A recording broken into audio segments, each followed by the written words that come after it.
Here's another great video brought to you by Synergen-X Management Consulting.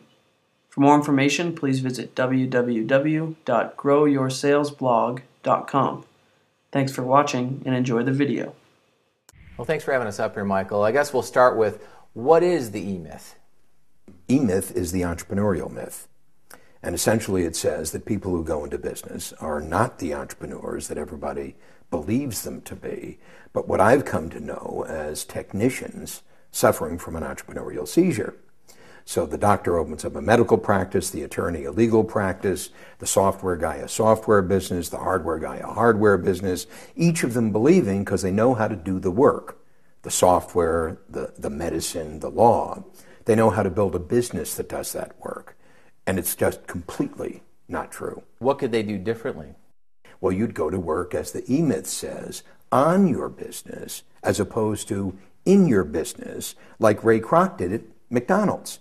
He built the first prototype, and then he stood outside of it, not inside of it, and watched the little sucker work. When it didn't work, he knew that it was a problem with the system, not with the person. So he went to work, like Deming would say, on the system, not on the person. The person's never the problem. The system is. The technician doesn't know that. Do you understand? And that's what the E-myth is all about.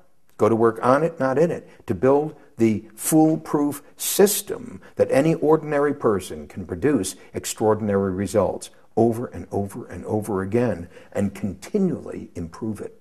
Continually. Innovation, quantification, and orchestration.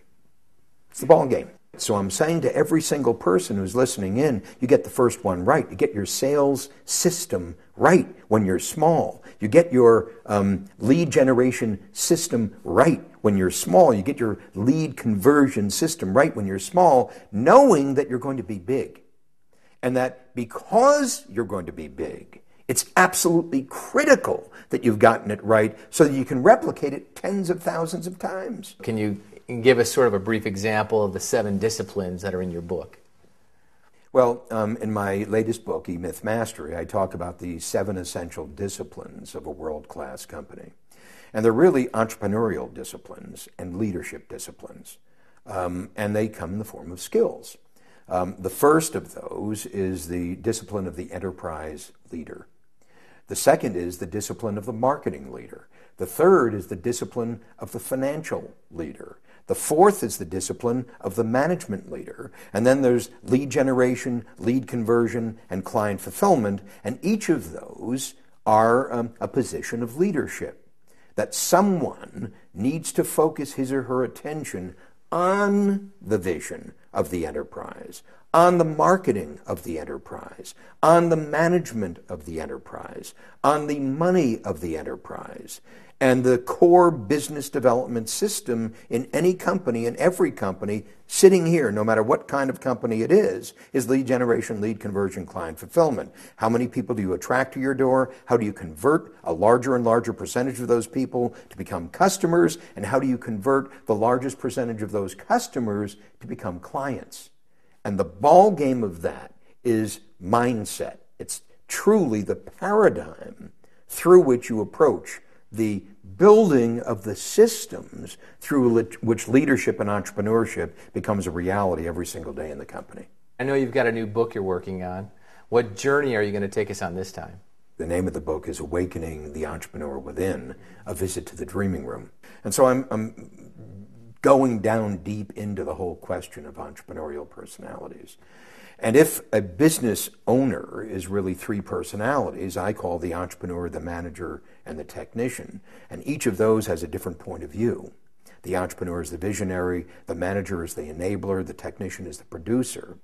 Then also the entrepreneur has 4 different dimensions or personalities within him or her.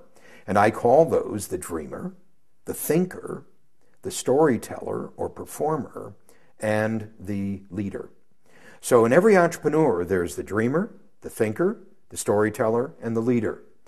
And that's a hierarchy. The dreamer is at the heart of it, and that's where the heart is.